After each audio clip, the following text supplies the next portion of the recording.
La Revolución Mexicana de 1910 fue un suceso en la historia de México demasiado importante. Se dio debido a los abusos del gobierno que se venían dando principalmente por parte del entonces presidente de la República Mexicana, don Porfirio Díaz. El nulo respeto al voto, la miseria de los obreros y campesinos, la injusta distribución de la riqueza, el arrebato de las tierras a los campesinos. Estas fueron una de las principales causas que dieron origen a la revolución.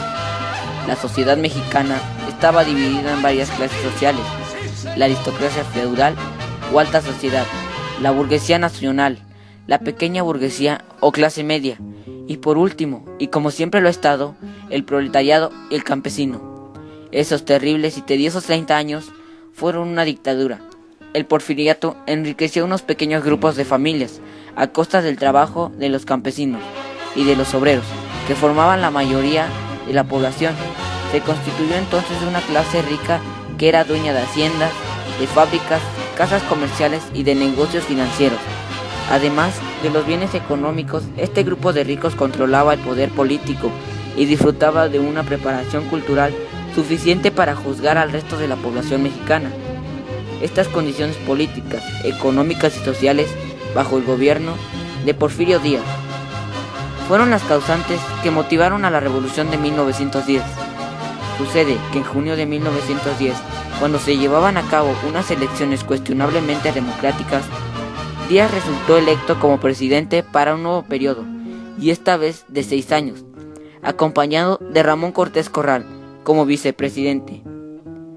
Resultado a esto, Madero proclamó el llamado Plan de San Luis.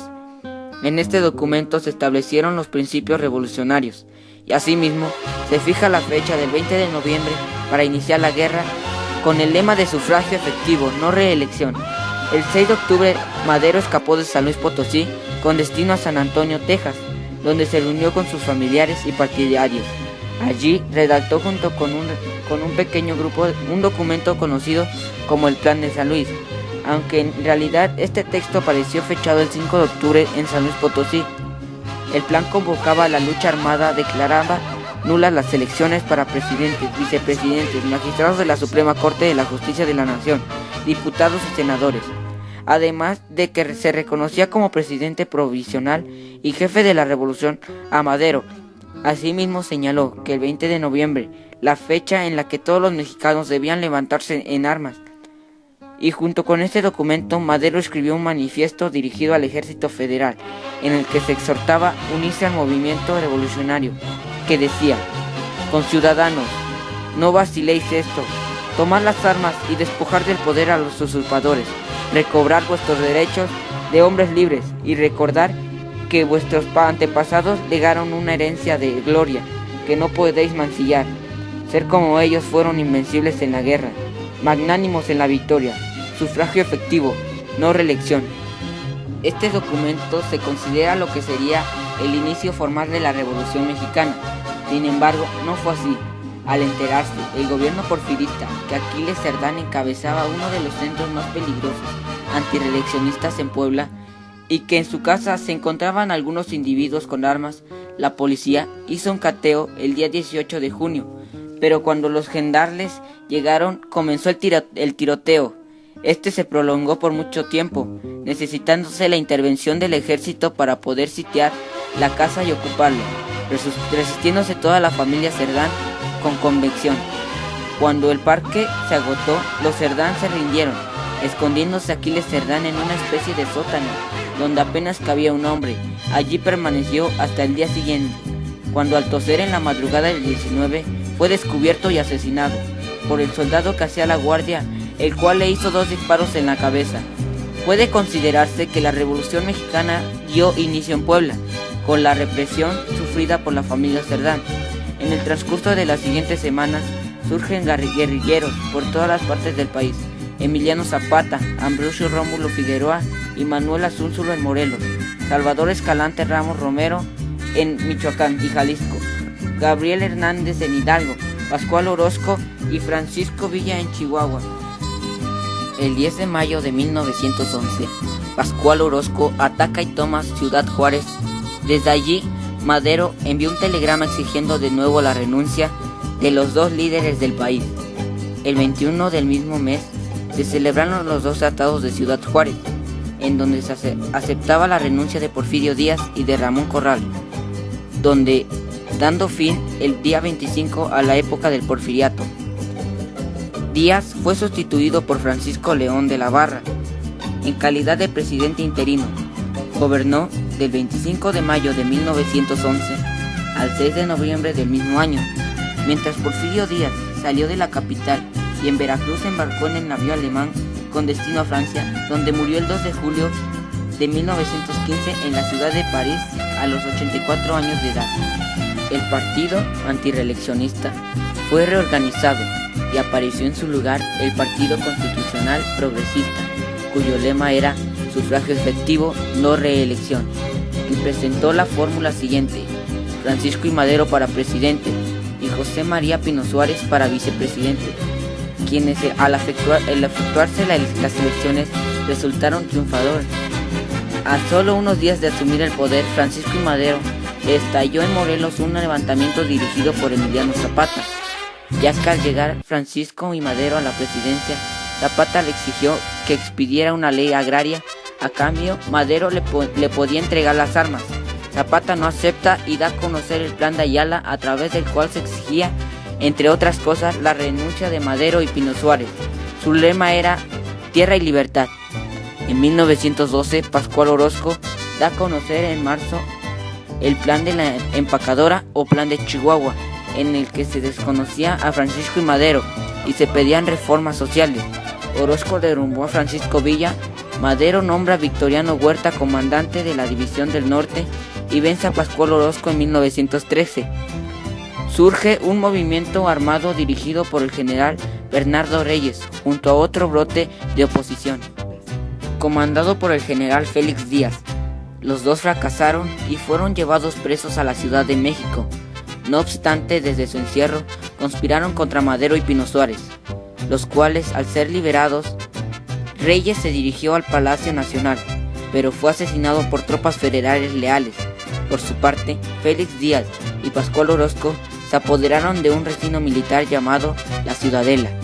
El presidente de Francisco I. Madero llamó de Cuernavaca a las tropas del general Felipe Ángeles para ganar la batalla, cosa que Victoriano Huerta impidió. Esta lucha se extendió del 9 al 18 de febrero de 1913. Huerta abandonó sus deberes para entenderse con los ciudadanos mediante el Pacto de la Ciudadela, formando en la Embajada de los Estados Unidos, y aprender a Francisco I. Madero, a José María Pino Suárez, mismos que renunciaron al Congreso el 9 de febrero, quedando como presidente Pedro Lascurain, cuya gestión se prolongó de las 10:34 a las 11 de la mañana de aquel día. Este nombró ministro de Gobernación a Huerta, renunció y Victoriano Huerta se hizo cargo del poder. El gobierno del general Victoriano Huerta fue del 19 de febrero de 1993 al 15 de julio de 1914.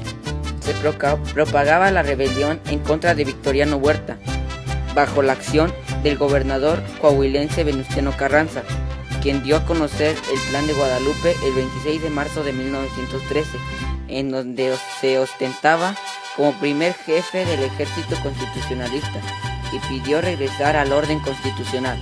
Mientras tanto, Huerta firmó un primer gabinete como personajes destacados que le fueron impuestos, y entre quienes estaban Francisco León de la Barra, Alberto García Grandoso, Toribio Esquivel, Obregón, Adolfo Reyes, entre otros.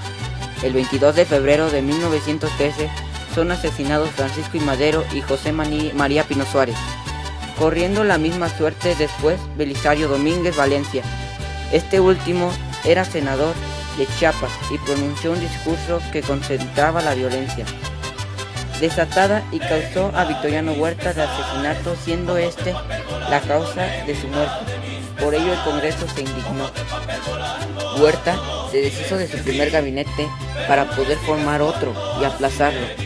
Las elecciones presidenciales, cuando por fin decidió que se realizaría un nuevo Congreso, las declaró nulas y Huerta continuó en el poder. El presidente de Estados Unidos comenzó a intervenir en los asuntos mexicanos y dispuso que no se le venderían armas a los revolucionarios. pero mediante la práctica y los disfraces los revolucionarios las obtenían de algunos traficantes. Además se realizó una campaña diplomática para que la administración mexicana no fuera reconocida por otros gobiernos, pretextando para ello un supuesto traje a la bandera Norteamérica y ordenando que la Infantería de Marina de Norteamérica ocupara el puerto de Veracruz el 21 de abril de ese año. En 1914 las tropas rebeldes dirigidas por Venustiano Carranza se dividieron de la siguiente manera. 1. El Ejército del Noreste, mandado por el general Pablo González Garza. 2. El Ejército del Norte, mandado por Francisco Villa. Y 3. El Ejército del Noreste, encabezado por Álvaro Obregón. Poco a poco los federales se fueron doblegando. González avanzó y ocupó Tampico-Monterrey. Villa causó ciertas derrotas a los federales al tomar Chihuahua, Coahuila y Zacatecas, mientras que Álvaro Obregón adelantó sus fuerzas por las costas del Pacífico hasta ocupar Guadalajara. A mediados de 1914, los gobiernos de algunos países, como de Argentina, Brasil y Chile, asistieron a las conferencias de Niágara. En ellas, los norteamericanos se convirtieron en los voceros de los carrancistas. Estos señalaron como indispensable que Huerta abandonara el poder.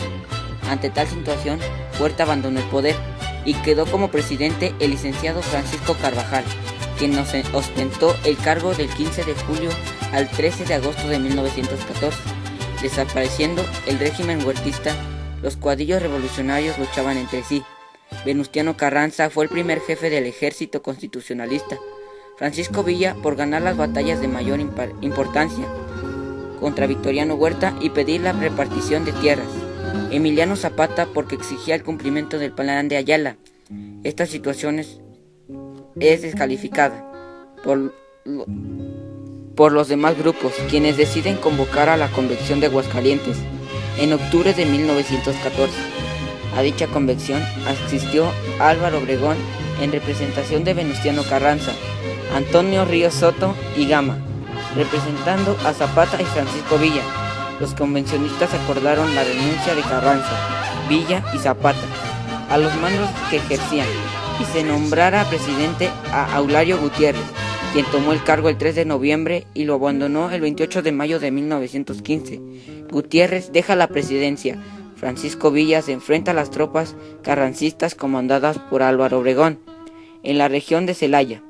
En abril de 1915, en donde los visitayas fueron deshechos por Álvaro Obregón, los hombres de Villa fueron asesinados por los carrancistas, por lo que Villa se refugió en Chihuahua. El 15 de agosto de 1915, las primeras fuerzas revolucionarias ocuparon la capital y Obregón quedó como autoridad principal. Este dispuso la ocupación de varios templos y la aprehensión de los sacerdotes de los obispados de México. Decretó la expulsión de los sacerdotes extranjeros, mientras que a los mexicanos los envió a Veracruz. En muchos lugares se dio el cierre de colegios católicos, muerte por confesión y la quema de confesionarios. Estas acciones fueron impulsadas por el general Plutarco Elías Calles en octubre de 1915. Los Estados Unidos de Norteamérica reconocieron como único gobierno al de Venustiano Carranza. En respuesta a tal reconocimiento, Villa atacó la población de Columbus como México, con 400 hombres tomando por unas horas y dando muerte a norteamericanos en Santa Isabel, Chihuahua. El presidente de Estados Unidos de Norteamérica, Wilson, envió a México una expedición comandada por el general Chong, el cual nunca dio con Francisco Villa. Las tropas carrancistas estadounidenses también buscaron por 6 meses, pero nunca lo encontraron. Durante esa búsqueda fueron derrotados en La Parra y en el Carracila, y en esos tiempos los villistas recuperaron parte de su ejército y volvieron a tomar Chihuahua exitosamente, aunque solo de manera momentánea. En 1917, con la fuerza militar a su lado, Venustiano Carranza convoca al Congreso Constituyente en la ciudad de Querétaro, al que concurrieron solo diputados carrancistas. El Congreso trabajó 2 meses decidiéndose a elaborar una nueva Constitución Federal, en la que se introducen reformas en sus articulados y se establecieron principios innovadores en materia agraria. Entre sus normas fundamentales pueden mencionarse las siguientes. En el artículo 1 estableció el otorgamiento de garantías o derechos individuales a toda clase de mexicanos. En el artículo 2 se prohíbe la esclavitud. Artículo 3 establece la educación laica para escuelas oficiales y particulares. Artículo 4 consagró la libertad de trabajo. Artículo 5 prohibió los votos religiosos y el establecimiento de órdenes religiosas. Artículo 7 prohibió secuestrar a la imprenta como cuerpo del delito. Artículo 24 estableció la libertad de creencias, pero prohibido todo acto de culto externo fuera de los templos o casas particulares sobre el subsuelo. Consagrado el reparto de la tierra y perpetuó la nacionalización de los bienes eclesiásticos, prohibiendo la extensión de colegios eclesiásticos, conventos, obispados y demás. En el artículo 39 consagró el principio. Artículo 40 señaló que el régimen de gobierno era de una república representativa, democrática y federal. El artículo 49 dividió el ejército del supremo poder de la federación en tres poderes: legislativo, ejecutivo y judicial. Artículo 50 indicó que el poder legislativo se formaría por un congreso con dos cámaras, una cámara alta y otra baja, es decir, la Cámara de Senadores y la Cámara de Diputados. El artículo 80 consagró como depositario el poder ejecutivo al presidente de los Estados Unidos mexicanos. El artículo 94 puso la base del poder judicial de la Federación. Artículo 107 consagró el juicio de amparo. Artículo 115 puso las bases del municipio libre. Artículo 123 estableció un régimen de protección a las clases trabajadoras. El proyecto original a la Constitución estuvo redactado por los diputados José Natividad y Macías, Félix F. Lavicín, Luis Manuel Rojas, Alfonso Garibalto, Manuel Andrade y Juan Frías. Pero en el curso de las sesiones el proyecto fue modificado hasta alcanzar su forma final, que al conseguir permitió que se promulgara la nueva Constitución que hasta el día de hoy conocemos. Es así como la Revolución Mexicana dio fin. Toda la guerra, muertes, batallas, incluyendo con la ley, y proclamó ya la llamada Constitución Mexicana.